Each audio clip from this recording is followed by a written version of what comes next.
afternoon and welcome to the October Bahamas Agile and Project Management Community Meetup. I am your host, Andrea Pratt-Smith, and also the founder of this community of practice. I am so pleased to have our guest, Bola Adesope.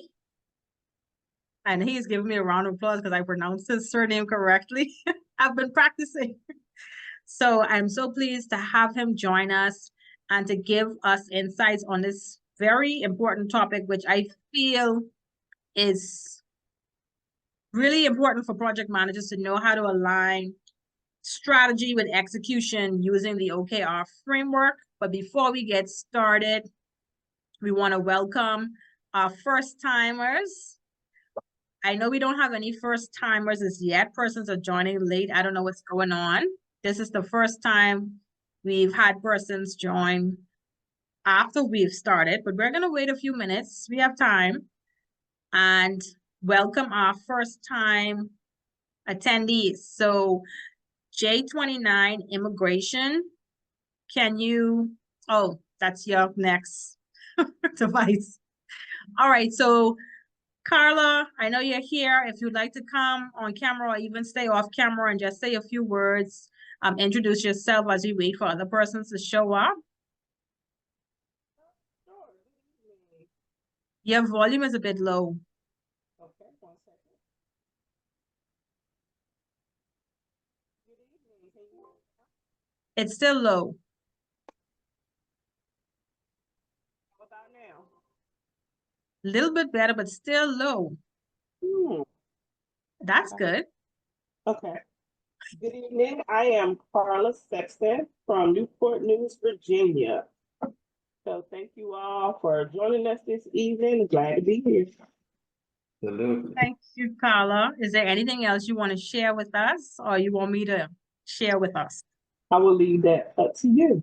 Okay, well, just for those of you who are watching us online on the rebroadcast, Carla has graciously accepted our invitation to serve as a volunteer for the Bahamas Agile and Project Management Community. She is going to be present more often coming 2025 when we roll out our new slate of speakers. She's going to be helping with backend and also with some of our hosting.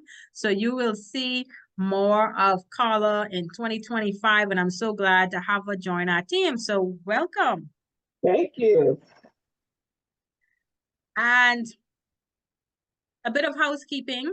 This is our last session for 2024. We have committed to 10 meetups and we are at October, so this is our 10th meetup. Our team is going to take a break and refresh and have our retrospectives before we start the new year with 2025. And I'm so pleased to report, and I think Carla can confirm this, we probably have about 10 persons that have already applied to be speakers for 2025. So we don't have to go out and strenuously seek speakers for next year's lineup. All we have to do is put them in Meetup, get them on the agenda, schedule them, and let you know who is coming and who is speaking. And I am so pleased about this new slate of speakers. They have a wealth of knowledge. Their subject matters in their respective field. They're experts. So we are going to be in for a treat come 2025 with our knowledge sharing and the way that we obtain our continuous learning. This is going to be awesome. We made sure we vetted these persons and they are indeed credible, phenomenal, and exceptional in their fields and in their respective rights. And it's going to be an incredible lineup. And you will have the liberty to register for as much events as you want to, put them on your calendars, get the reminders, and be sure to attend to earn not only PDUs for attending our meetups, but we also issue the SCU link. So for those of you who have Scrum Alliance certifications, you also get Scrum education units and professional development units for those who are holders of certifications from the Project Management Institute. And I think that's all of our housekeeping that I had. And so let's get started with a word of prayer before our speaker comes on. Dear Heavenly Father God, I thank you so much for allowing us to see the 10th month, almost 11 months in the year 2024. Father God, with so much different wars and everything that's going on in the world right now. We thank you for your blessings, for your grace, and for your divine mercy and favor.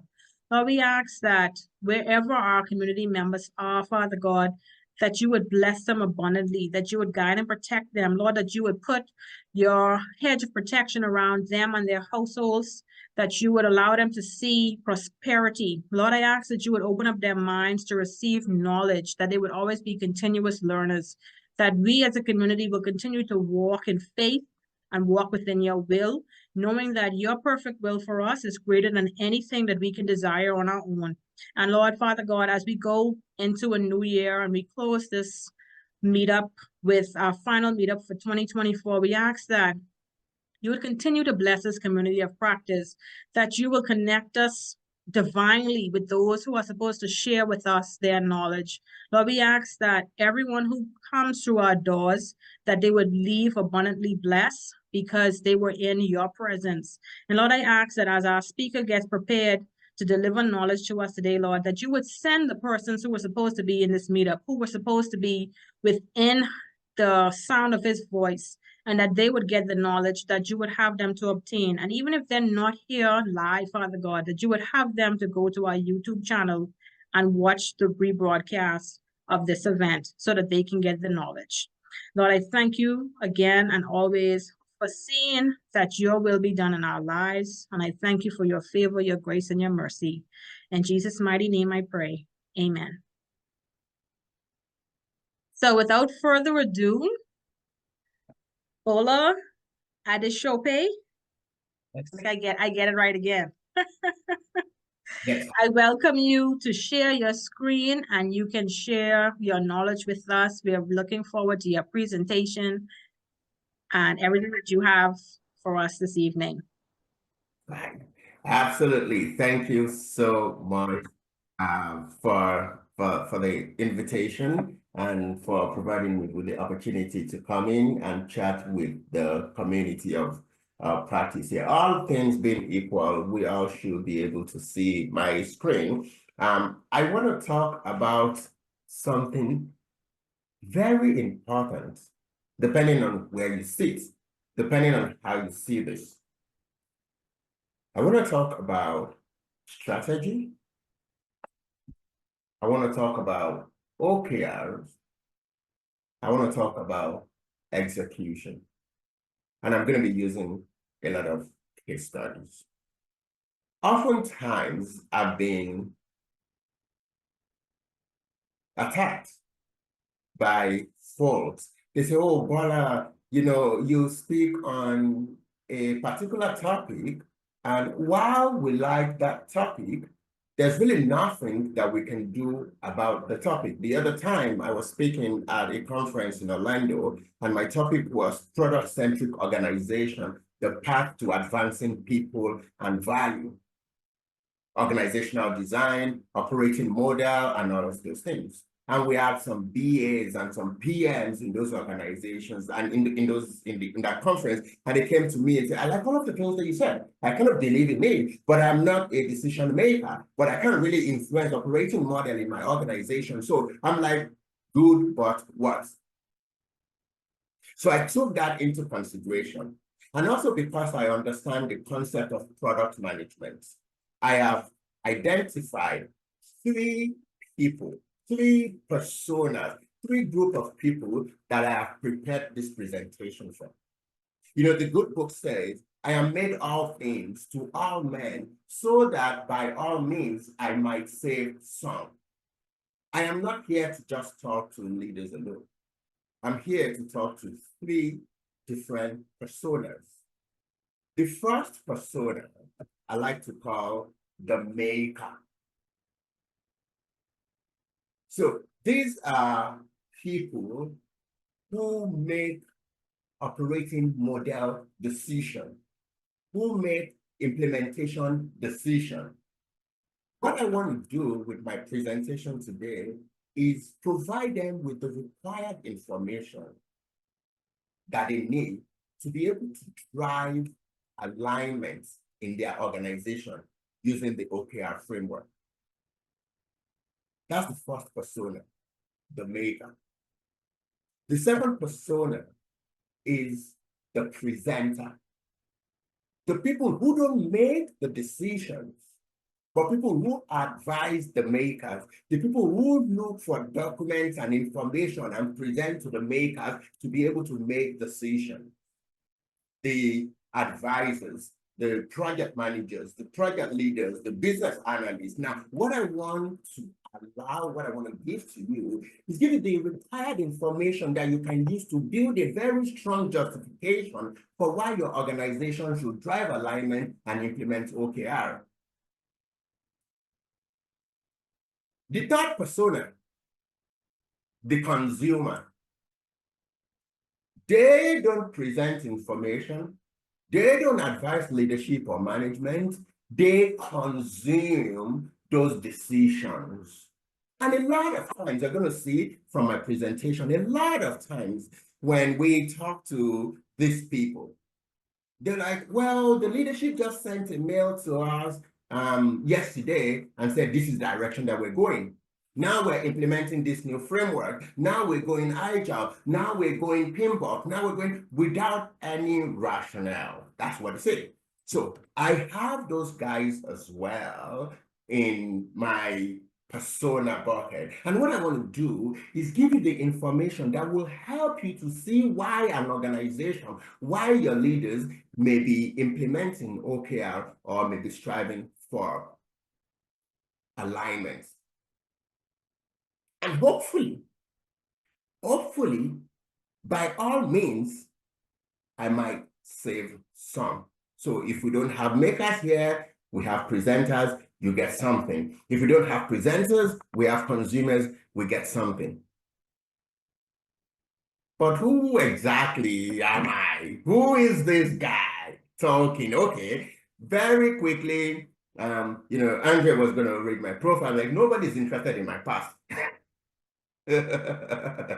Anyways, so I lead the advisory practice at Stacy & Lloyd. It's a consulting and advisory company. I also recently founded a human capital development company called 6.io. I do a bit of speaking, conference speaking. I'm a consultant. I've got a lot of experience working in consulting, Deloitte, Accenture, PwC, and all of those things. I am also a trainer and a coach, and I'm a college professor, as unbelievable as that may be. In terms of my experience, in terms of my specialty, business transformation, you can call it agile transformation, you can call it process transformation, you can call it digital transformation, organizational design, strategy, and operating model. I'm originally from Nigeria, Africa. I live now in North America, and I've got experience working in Europe, North America, and Africa. So let's get started. I've divided my presentation into 3 parts. We're going to start first with why. Not because Simon Sinek said start with why, because that's the best place to start. We're going to look at some case studies. We're going to look at the value, the benefit of driving alignment. And we're going to double down on OKR. And then we talk about what OKR is, the dimensions of OKR, objectives and key results. And then we'll wrap it up with how to implement OKRs. What are the don'ts that we do in OKR implementation? We're going to look at that. And if you've got any question, if you've got any thoughts, I welcome that. But guess what? You see the way I've done this? Don't let your questions wait till the end. It's like monitoring and controlling in project management. We do it all through. If you've got any question, if your background is decent enough, you can just use the raise hand feature. Don't worry, you can pause me and I can talk. You ask a question. If you don't want to talk, you can just use the chat feature. I'll keep an eye on the chat. Andrea will also keep an eye on the chat for me. And at the end of my presentation, I should be done in 10 minutes. at the end of my presentation, then we can have some chat.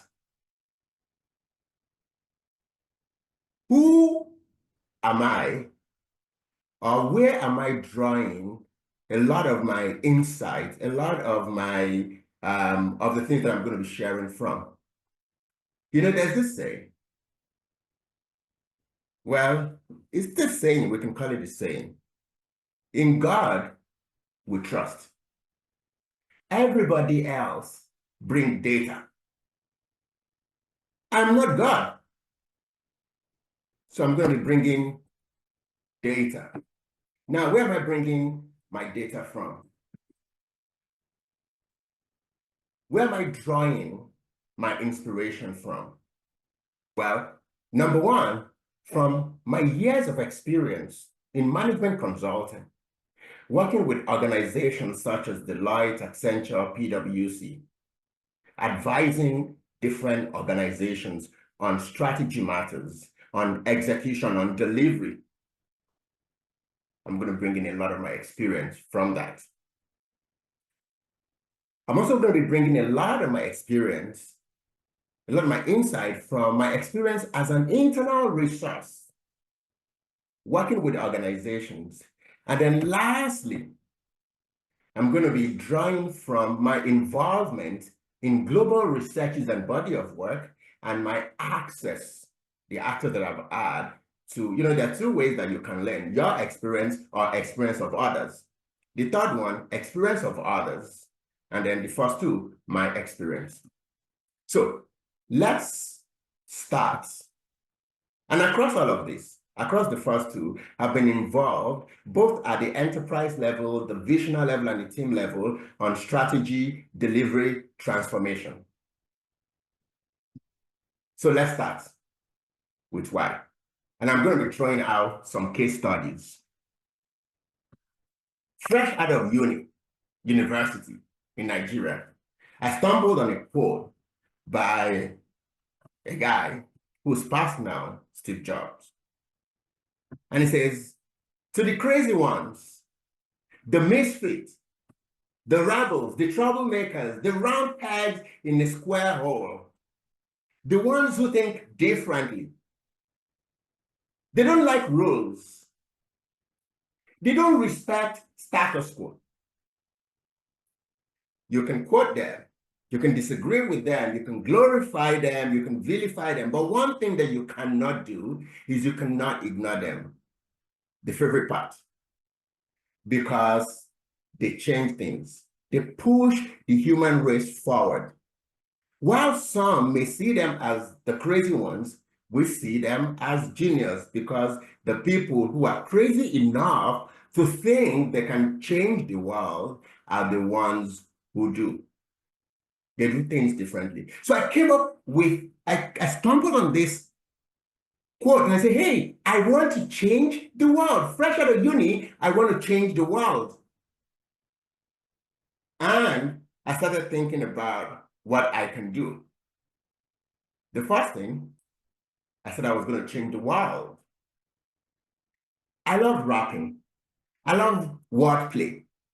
So I said, hey, maybe when I go into rap, because of the influence of Dr. Dre, and I don't mean Andre going to Starbucks, I mean the real Dr. Dre, you know, Slim Shady, you know, all of those guys are having massive impact on the world. Maybe I can change the world by being a rapper. So I joined a rap group and I started writing punchlines. You know, we're from another galaxy, an ultimate reality, and no parity. I work with supernatural clarity. I'm elevated, love and hated and is debated. I'm highly rated, much higher than the Star of David. Me and Marble related, can shake it, the flow is jaded apparel for those who naked, hope for those who didn't make it, the flow is initiated. So I started rapping. And I got to a point where, well, maybe rapping wasn't the best way to change the world. And then I dumped rapping, and then I went into management consulting. And then I joined a consulting company. I was like, okay, maybe because we get to advise leaders and organizations, maybe I can change the world through that. And then I started working. And I started working for my pay, for my salary, and not really changing the world.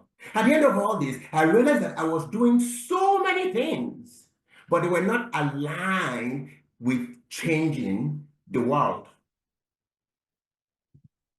That's the first case study. Another case study. Few years ago, I was in Deloitte. We got called by one of the largest banks here, named Withheld. They were struggling with their results, and they called us in to come and advise them on what they can do. So we got into the organization.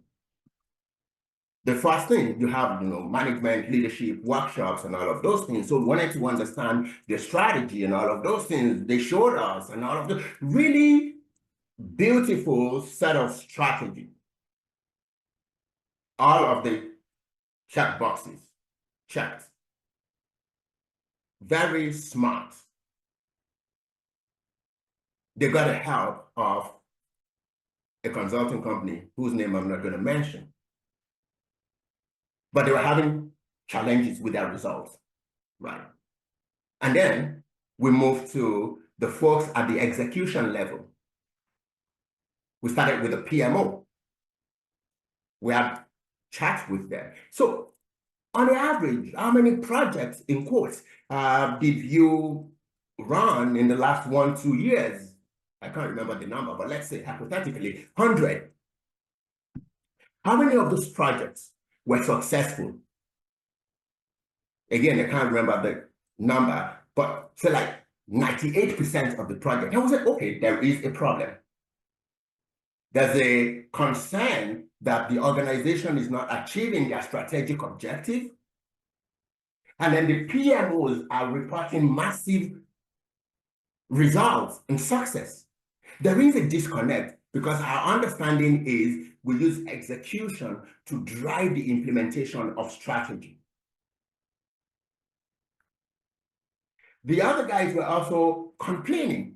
So we double clicked on, a couple of other things. So how do you get your project? How do you get like intake? What's like your intake like? What's your prioritization like? X, Y, and Z. We saw a lot of disconnects. And I'm going to show you some of the results in a minute or two. That's the second case study. The third case study was, again, another organization here in Canada was having issues with attrition. People were leaving the organization. And they called us in and said, can you come and work with our people organization, people operations, to see what we can do to improve employee engagement and advise us on some initiatives that we can implement. Again, we had sessions with the people's team, and then we had some surveys and questionnaires. We did some observation, and then we spoke to a lot of the folks. Apparently, it's not really so much of what they are doing, but what they are not doing. And putting all of this in, these were our findings. In the bank, we realized that they had strong capabilities. The project management office had smart people, smart, experienced project managers, smart, experienced business analysts, very intelligent developers. All of these guys, very strong capabilities. The folks who helped with performance management, business operations, very strong. But they developed this skill set, they developed these capabilities in silos. They were not really connecting, they're not really talking together. Someone comes, Carla, let's do a project. Oh, sure, depending on who the person is. Let's do a project. Oh, yeah, sure. This is what I want. They define all of those things, and then the execution guys deliver it right on time. But there's a problem. That demand is not helping to move the needle.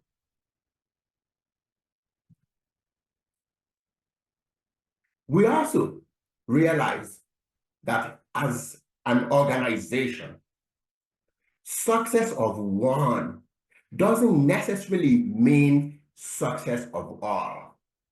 Strategy, business result, performance was struggling. Project execution, implementation was successful. That only happens when there is no alignment. The third thing, we found disconnection in how they were measuring success. The metrics that they were using. They were doing the measurements, but they were using the wrong metrics. As a speaker, if Andre wants to, at the end of today, if Andre wants to see how I can improve, saying what do you think about Bola's glasses is the wrong thing to measure. But we're measuring. What you can't measure, you can't improve. But if you're measuring the wrong thing, you're going to be improving the wrong thing. Matter of fact, when we're discussing the third case study, the guys at the execution level say, we should be promoted. You gave me KPIs. I must deliver all of the projects. I delivered them. I met all the KPIs. But the organization is saying, we can't promote you. We can do salary raise because we didn't perform really well. That means that there is a problem. We're measuring the wrong thing. So we found this connection of metrics across board. Real life. Another thing that we found was low motivation, low autonomy, and low engagement. Again, I see why. There is really no autonomy without alignment. There is no way that Carla can say, just let me do what I want to do. If there's no alignment, if there's no understanding between what the community of practice wants to achieve and what partnership, volunteer engagement, there cannot be autonomy if there is no alignment. And that was the complaint. Well, we're not empowered, we're not given the free will, we cannot. A lot of people, they increased salary, but a lot of people were still leaving the organization. Because according to Daniel King, 3 things drive motivation: mastery, autonomy, and purpose. Salary, not exactly. Another thing that we noticed from that assignment was there's so much waste. So much waste. Talent, resources, money. And we realized they were doing a lot of work, but they're working on the wrong things. No framework for intake. No framework, defined framework for prioritization. Someone who has a very loud voice comes into the PMO, guys, we need to do this now, and they're okay, yeah, and then they start working on that. And there's no connection whatsoever with the overall strategy of the organization. So what did we do? We had to do 3 things. One, we first redesigned the organization. We redesigned their operating model, and we injected objectives and key results. So I broke it down, I took out what you shouldn't see, and this is what we presented to them. We start from the mission and the vision of the organization. We're talking alignment. Alignment. We start from the mission and the vision of the organization. Guess what? when we were at the bank, you wouldn't believe this. When we were at the bank, as part of our normal chat, we asked some of the people that we talked to, do you know the vision of the organization and the mission? Trust me, some of them know. Unbelievable. Yeah, I know it sounds funny because Savan, you're smiling, but unbelievable. Unbelievable. So we said the first place we want to start is to define and socialize the mission and the vision of the organization. Let everybody know the why of the company. And then the why of the company will then influence the definition of the strategy or strategic objective. So that's the first. And then we created business groups, divisions, subdivisions, if you will. And then we have what we call like families. Some people call them like COEs. And then each family will then have a set of things that they will be doing. So this was the first design. And to create alignment, we introduced the OKR. So for any of these guys, for any of the team, to do any work at all, you have to align with what is priority at the family.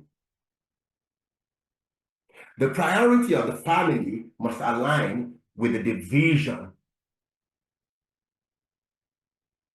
The division's priority must align with the objectives and the strategy of the organization. It is after we have this that we can tell the PO, the product owner at the squad level, to prioritize their backlog however they want to prioritize it, because we know what the family is working towards. We know what's important.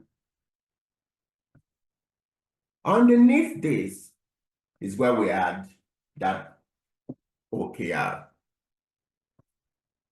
So this is why we need to drive alignment.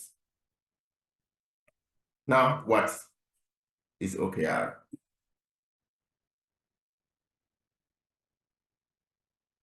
You're not so new, friend. OKR stands for objectives and key results. OKR helps you to drive your attention from just output to outcome. OKR creates an opportunity for measuring what is important at every level. OKR helps you to align from anywhere to the top of the organization. When a project is successful, delivered successfully, there should be some result that the business should achieve as a result of that successful delivery. A whole lot of organizations have implemented OKR. Some have implemented it and it's working, some it's not. The problem is really not the framework, but maybe the implementation. A lot of the organizations that have implemented OKR, I put them here, like literally started with Google. Well, made popular by with Google when some guy was working there. A very important book, if you're interested, is Measure What Matters. Very good book for OKR.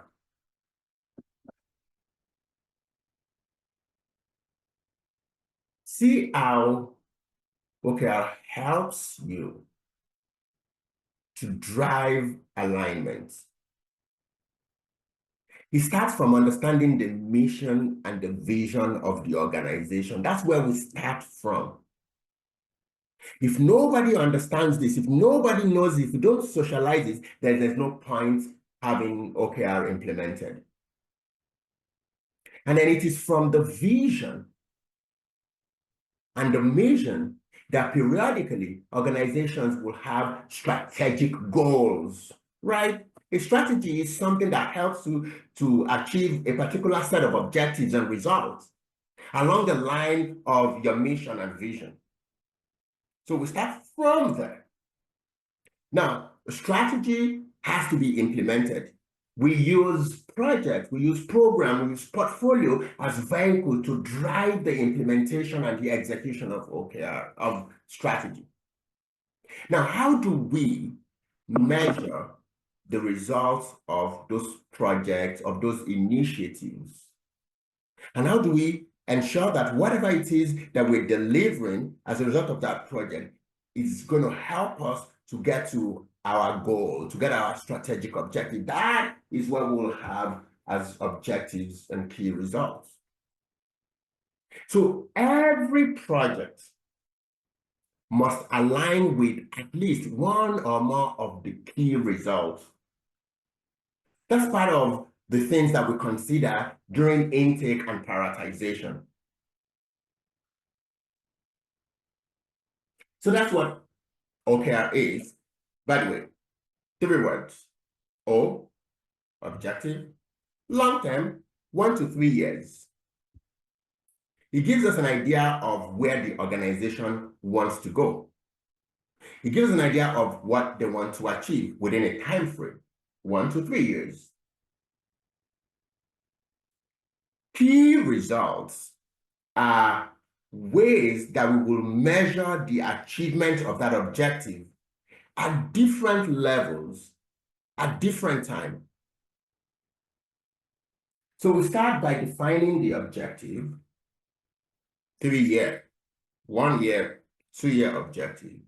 But we're not going to wait for 2 years before we check if we're achieving the objectives. At different points, we want to see if we're on the right path. One project, the result of one project, can help you to achieve 1 or 2 KRs. There's some smaller initiatives that may not last for 6 months, but that will help you to move the needle, and then we have that.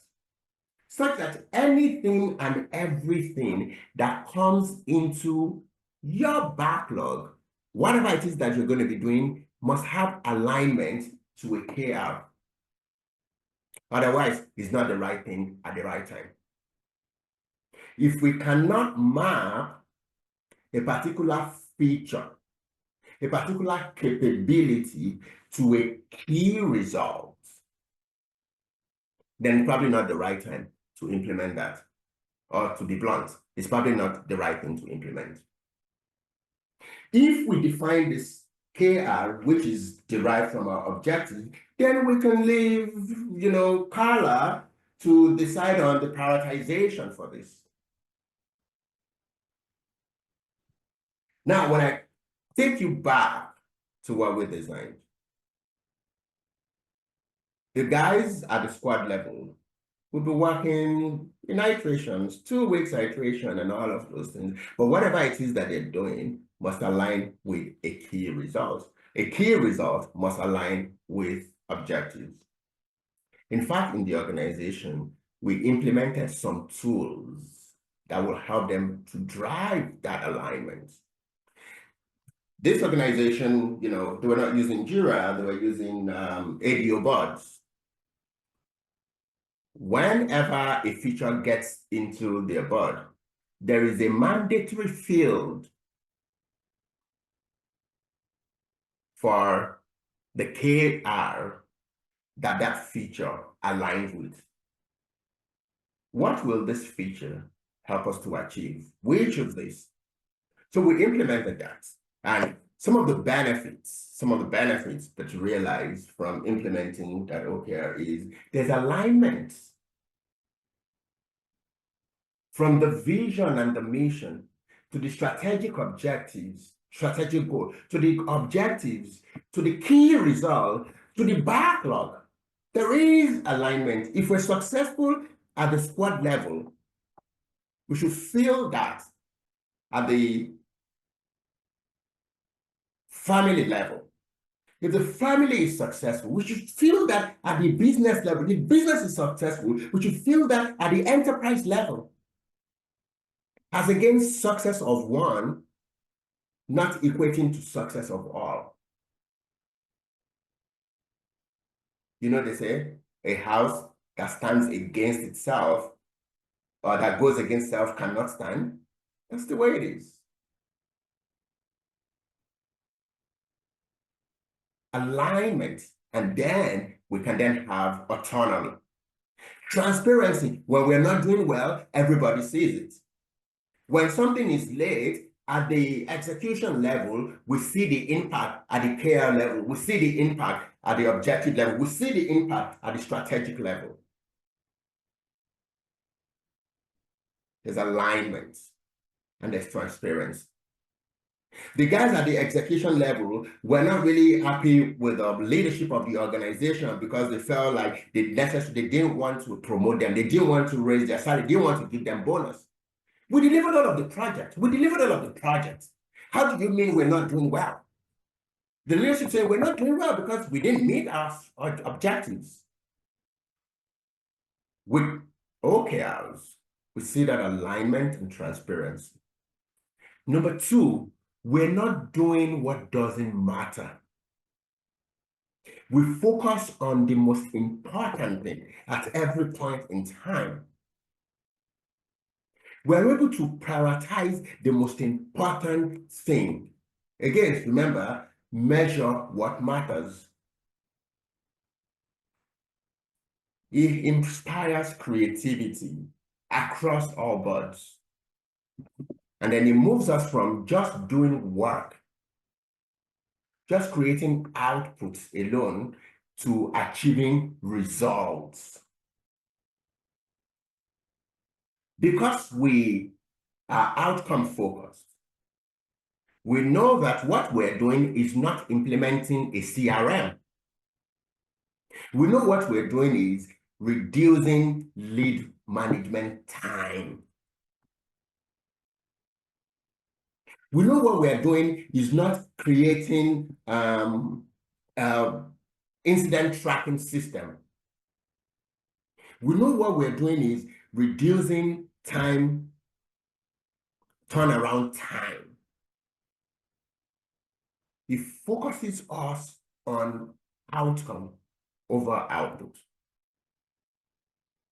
That's the power, that's the benefit, that's the value that organizations get when they properly implement OKR.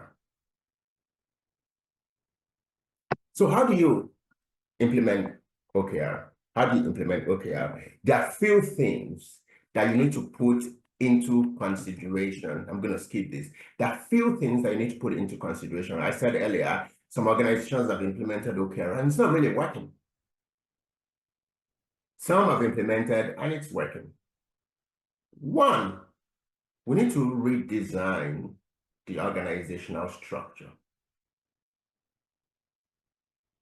Two, we need to look at governance. We're going to talk a little about governance and then planning horizon. I'm going to wrap up in 7 minutes. I know I said in 10 minutes I'll be done, but I was lying.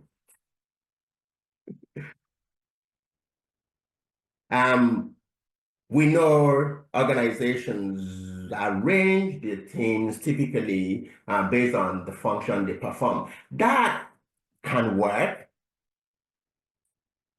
but it may not really deliver the expected results. Now, the typical way to arrange, to organize people is to look at the concept of value stream.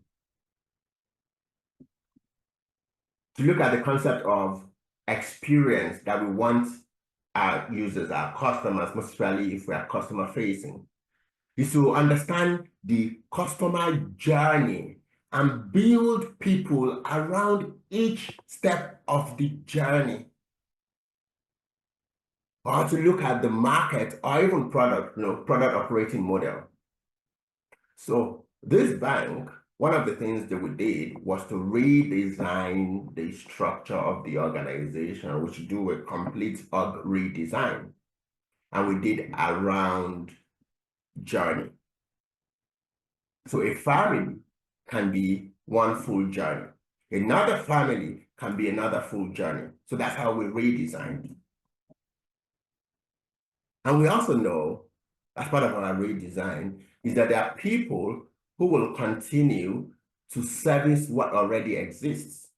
We call them run the business or run the bank. And there are people who will be focused on improving, we call those change the bank or change the business. So this is an example of what we came up with. for this organization, we looked at the different points towards the journey of a particular customer. Value stream, kind of. There's a time when the customers are shopping for the products. How do we improve the experience that they have when they are shopping for that product? We build people around that journey. They will decide, okay, well, I think I want to buy this product.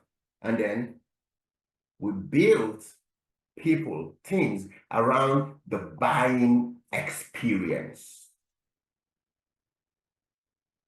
And then they've purchased it. Now there's some bit of servicing. And then we build people around servicing. And then loyalty, we build people around loyalty. Have you heard people say, oh my goodness, I had a terrible experience with Delta when I was boarding. And that may be the reason why some people will not fly Delta again. You know, tomorrow I'm going to South Africa. I'm speaking at a conference in South Africa. Last year, I was in South Africa, Delta. Hopefully we can cut this part so they don't come for me. Their in-flight entertainment did not work.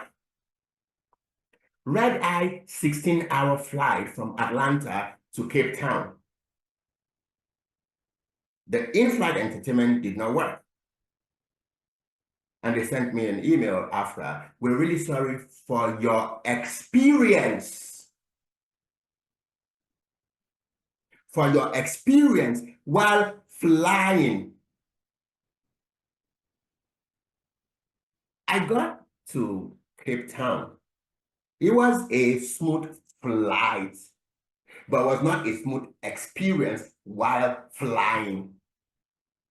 You probably have seen this video. Everybody, you have seen this video. If you have not, I'll send it to you. It was a girl from England who was trying to buy ice cream and was really mad about the ice cream vendor for two reasons. Pricing. $9 for ice cream. The one that comes to my street sells for $1, £1 or two. That was the first. And then this little lady, less than 12 years, I'm sure, said, and he only does card. I stood there with me cash. How many 12-year-olds, how many 11-year-olds, how many 9-year-olds who love ice cream have credit cards? Have credit cards. The ice cream is probably sweet, really sweet.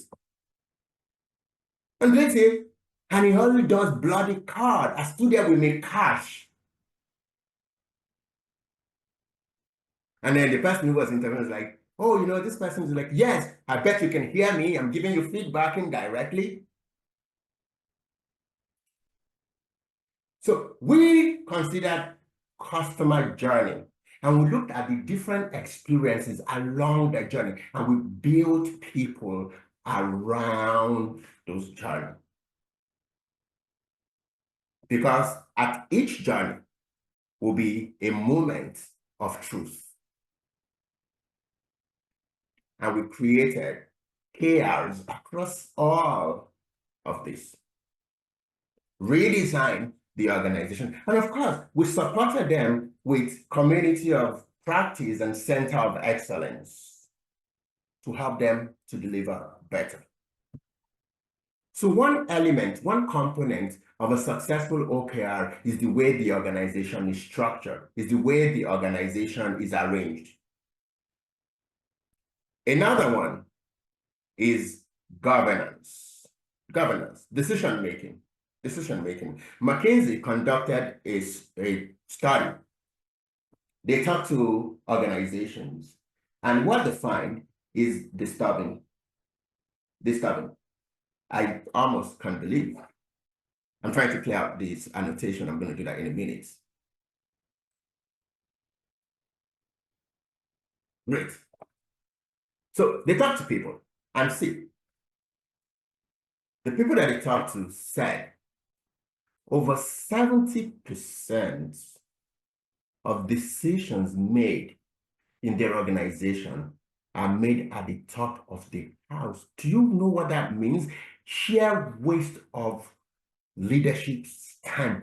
Over 70%. That's grossly disturbing to me as a consultant, to me as a business owner. Do you know how much delay this organization will experience? Do you know the cost of delay? Over 70%. This was not just one organization. They talked to several people from several organizations.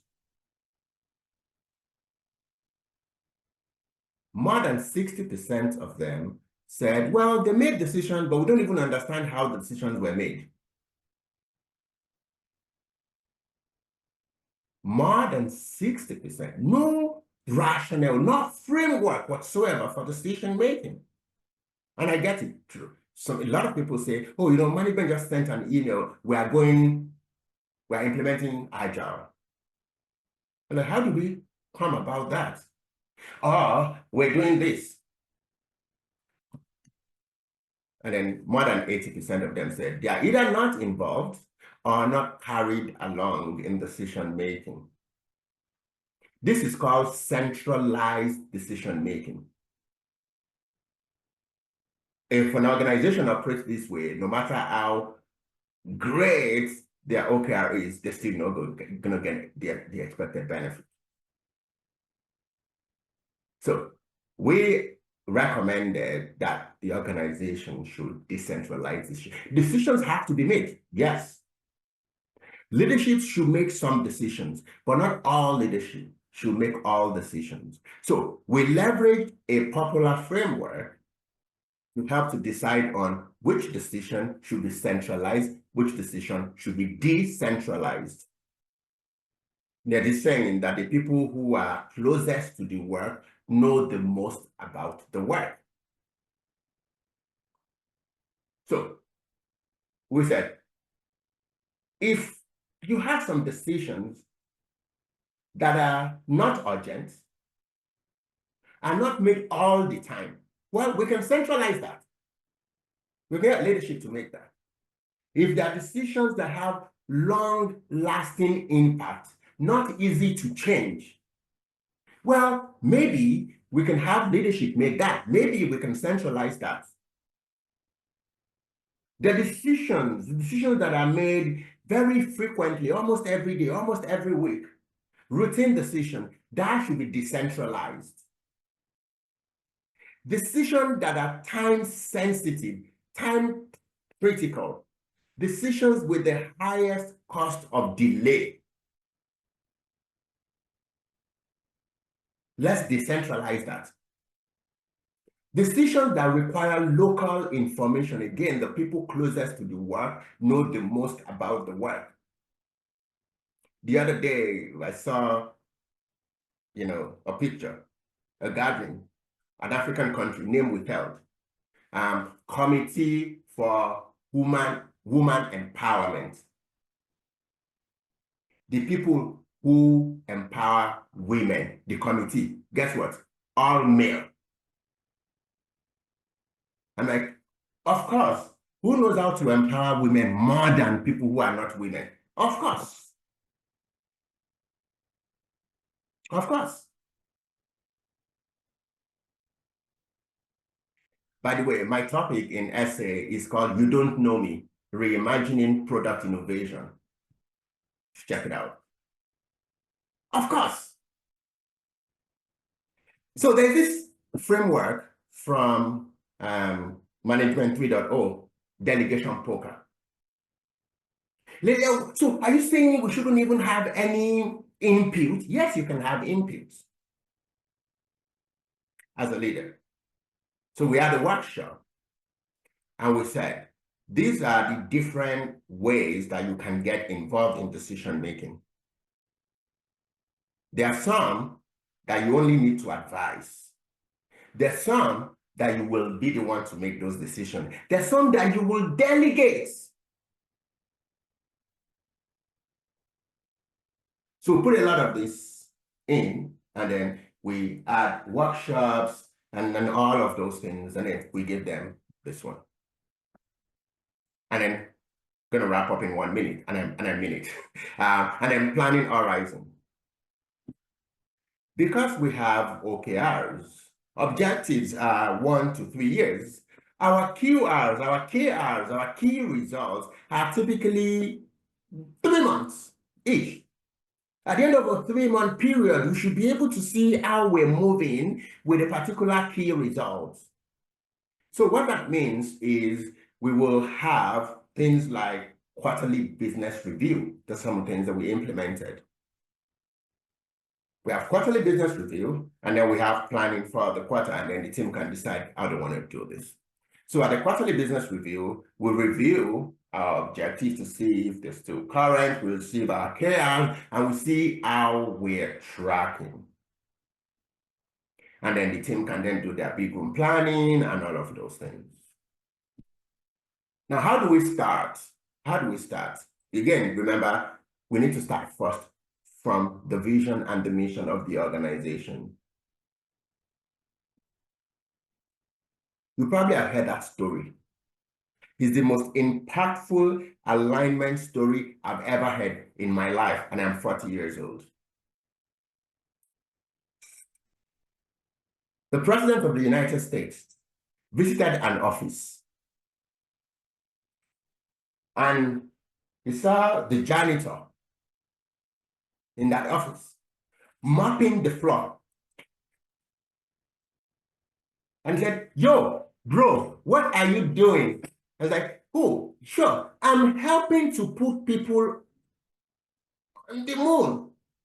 I'm helping to put people in space. There is no alignment that is greater than that. I am not just mopping the floor. I am mopping the floor so that people that will do things, so that we can put people in space." You start first with the vision and the mission of the organization. Before now, you get to an organization, you look up, you see their vision and mission placed. You go to strategic places, you see that. A lot of people don't even know the vision of their organization, honestly. And I'm not saying us, we know it, right? We know it here, but a lot of people.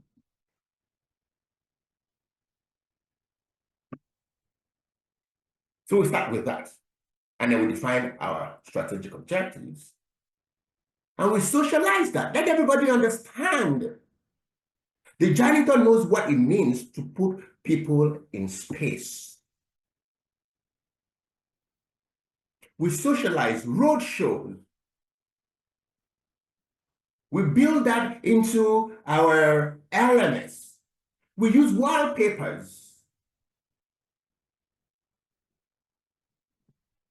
And then that's why we can, that's after that. It's after that we can now come up with like objectives.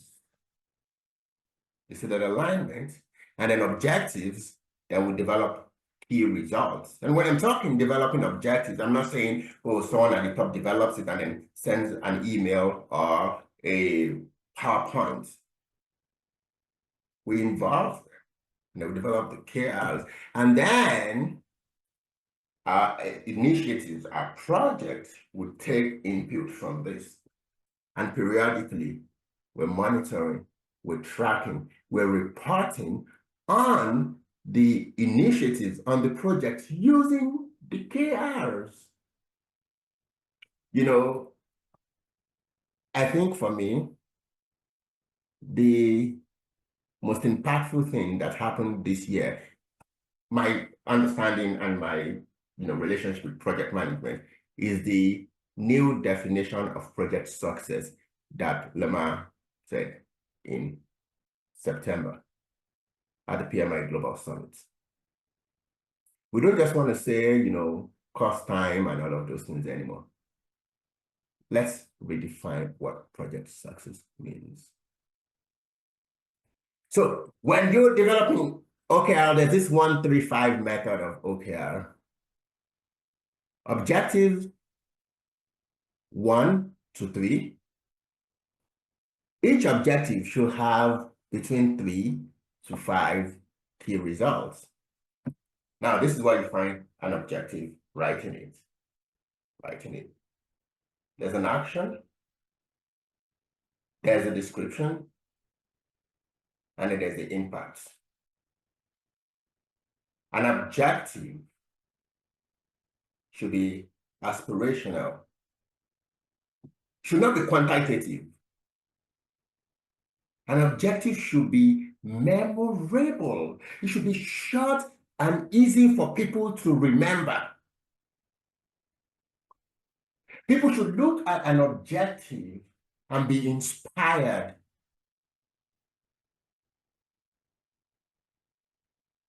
I have some good and some bad here. Our objective is to go digital. That doesn't mean anything.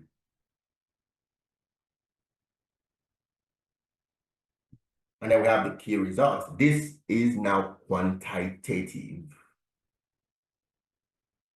This route now has some way to measure it. This is now based on value. This now helps us to demonstrate progress. This is now super specific.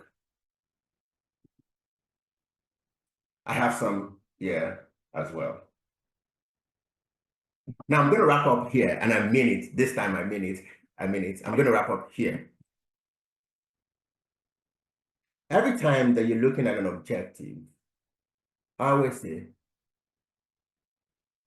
is this objective aligned to my organization's strategy and vision? Does this objective fit into one sentence? And can my 5-year-old daughter remember this? Does this objective cover multiple areas? Is it bold? Is it aspirational? And has it been co-created? Co-created by everyone, or at most shared with everyone?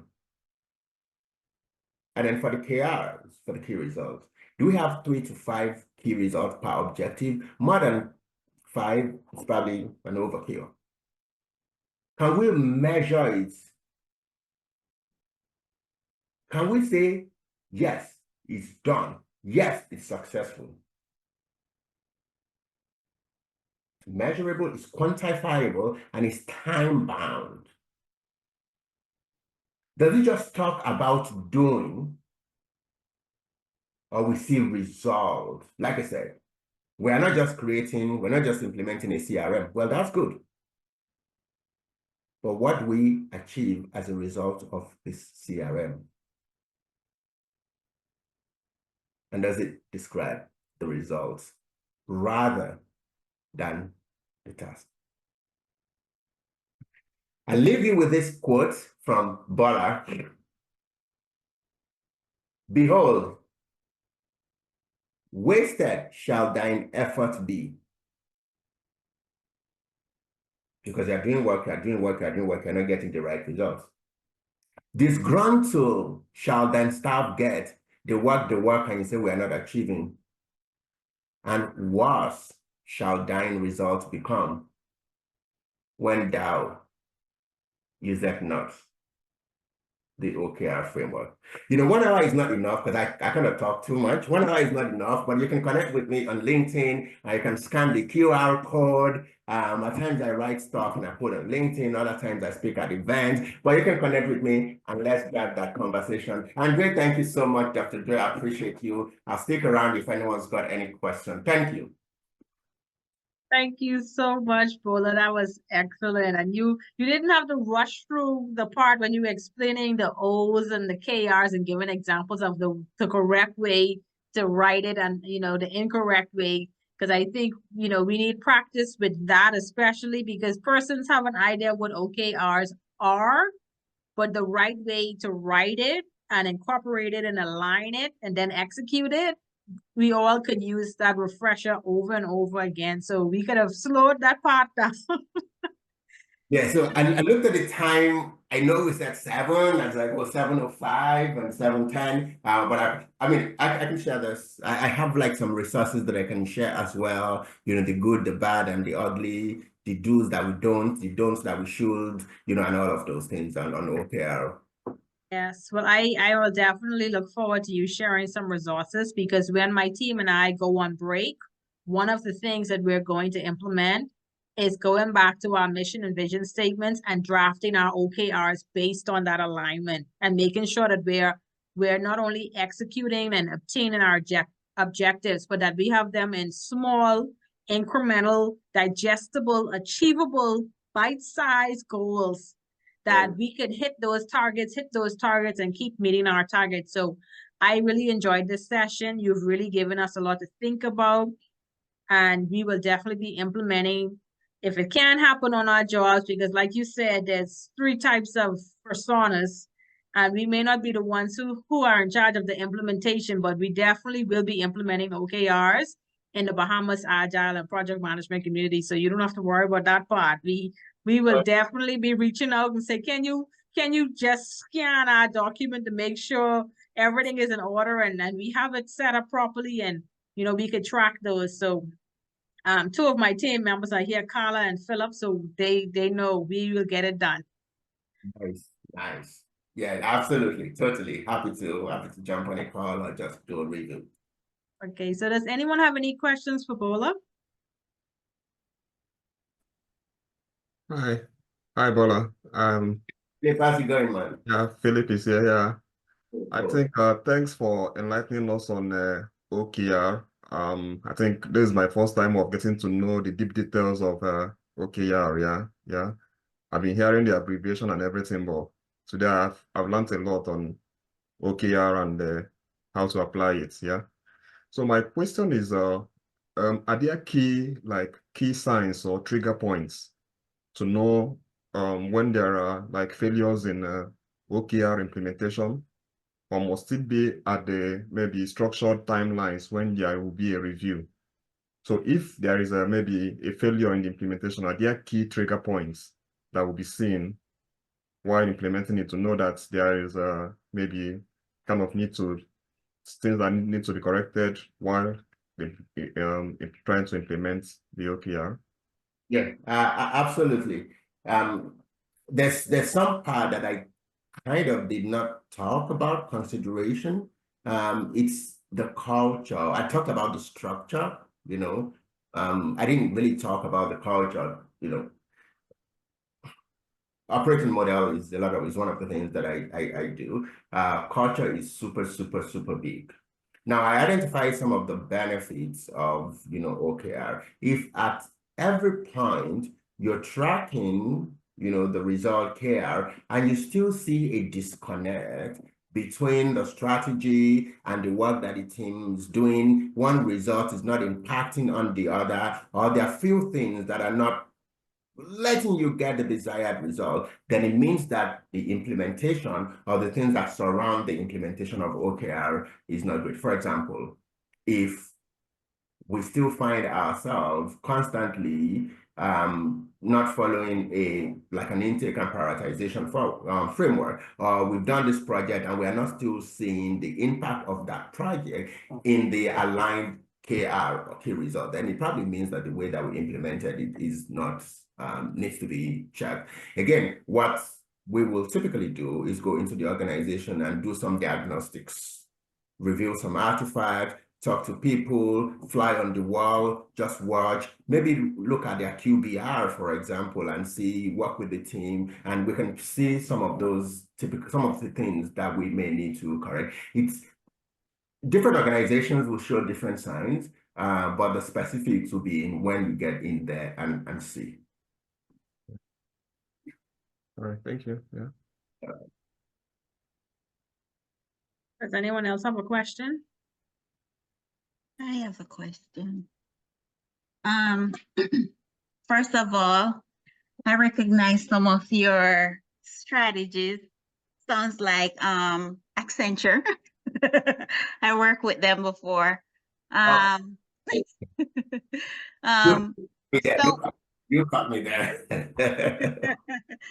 I work alongside them, not with them.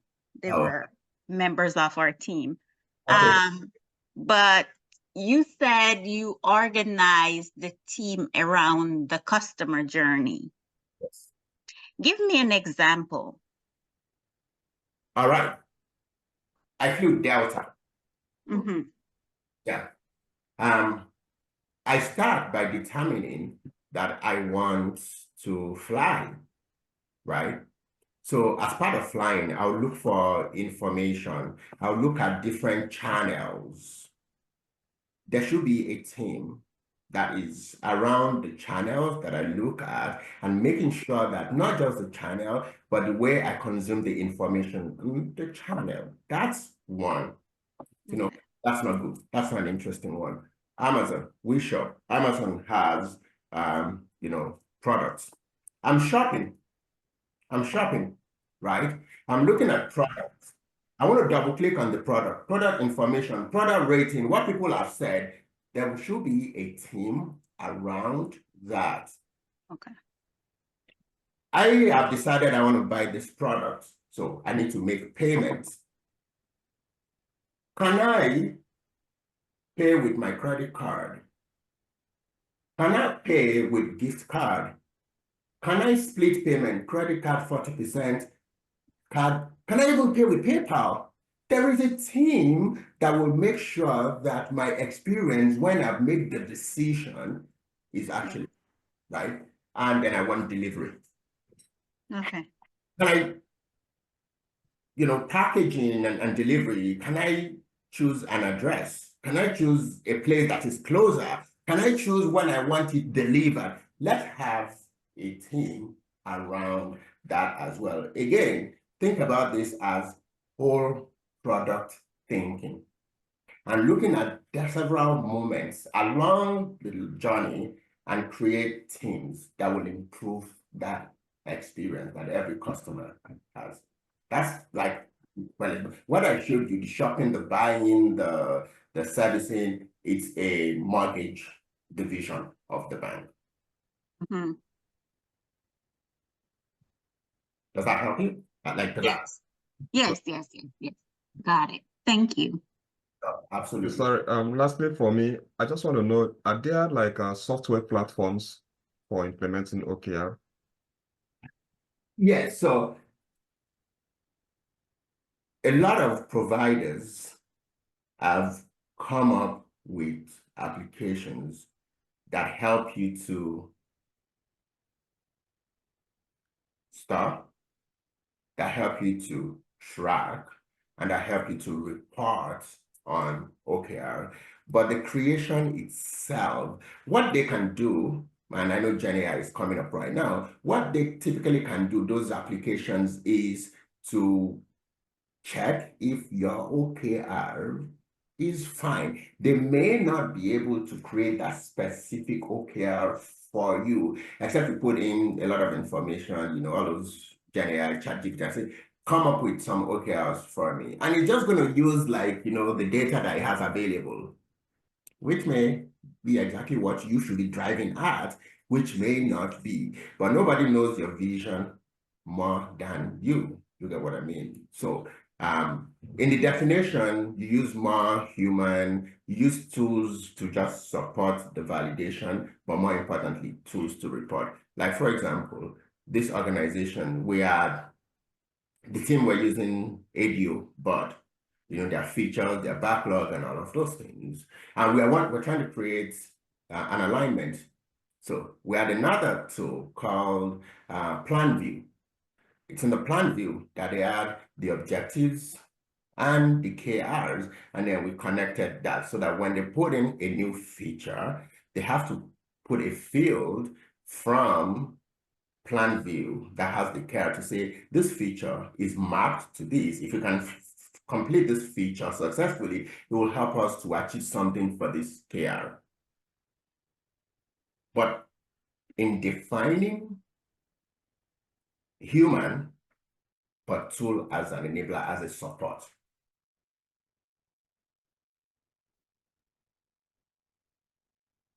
I have a follow-up question to that. In your experience for a startup, how long should a OKR planning session take? Like, is it a 2 to 4 hour kind of thing, or how long should that whole session be? Or is there no time on it? Yeah, I think it depends. It depends on how quickly they are able to come up with what they want to achieve. A lot of people use their strategy session, a section of their strategy session or planning session to come up with the OKR for the year or for the year and a half. But for KRs, for every quarter that they're doing QBR, they are reviewing their existing KR and they're coming up with yet another. They are making changes. Again, where we are going is where we're going. There may be different ways to get to that place. One way may not be the best this quarter, it may be another way, but everything still gets us to that. So 2 hours, 3 hours, 4 hours, full day, depending on how swift it is that everybody is on board on what we want to achieve. We've used, so when we did this for the bank, we had, okay, so we have, 4 sessions of awareness, education, training.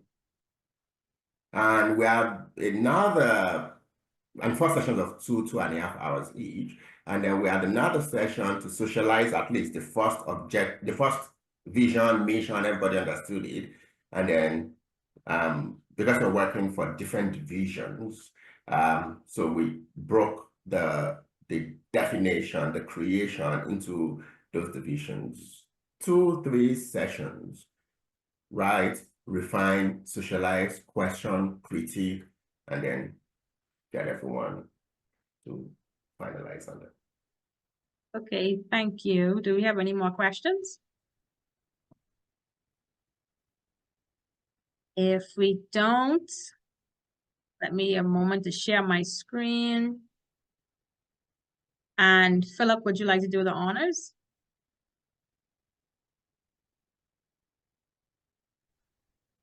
All right, so on behalf of BAPMC, would like to appreciate Mr. Bola for showing up and enlightening us on the details of OKR, and it's been a wonderful session. So this is a certificate of appreciation, and we're going to also share it on our LinkedIn and other pages, just to show how grateful we are for having you in our session and for you to be part of our community. So we present this to you, and we look forward to also having engagements and other things, and for you to also be showing up and being part of our team. So thanks, Bola, for being here for us and enlightening us on this OKR and having a great session with us. Yeah. Thank you. Thank you. Thank you so much. I know Philip was like, she did not give me any heads up. But he's always ready. He's always ready. So I know I can call on him.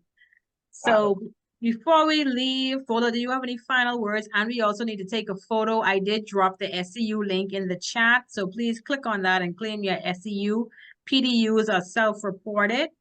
We could take a quick snapshot, but Bola, would you like to give us any closing remarks before I stop the recording? No, I think it's just appreciation. Thank you so much for the beautiful work that you do, advancing the knowledge, creating communities, making sure that, we become a better version of ourselves. I know what it feels like, running something like this, working with folks, 3 years running. I just want to say a very big thank you to you and for the opportunity to share thoughts and chat with you guys. As professionals, we continue to learn, we continue to develop, our organization may not be the best, but that's the reason why we're there. If they're the best, then they don't need us, So just just continue. And I like two things about this. We started with prayer. I'm a Christian, like I'm a big time Christian. I try to infuse that in a lot of the things that I do. We started with prayer. I've never seen something like that before. And then I got a certificate. Oh my goodness. I went to IFE for 5 years and I didn't get a certificate until after 1 year. No, thank you. Yes, and one more thing we need to reveal. Before you guys entered, Bola and I actually discovered that we were in Kenya at the same conference last year, but our paths didn't cross at the conference. So we have a friend in common, a mutual friend, and our paths crossed when I attended his community of practice, and I saw Bola speak, and I had to reach out to him and say, I need you to come and speak to my community of practice. You're not going to be coming to the Bahamas, but we're going to join virtually. But one day we're going to get you to the Bahamas. Let's do it. Totally. So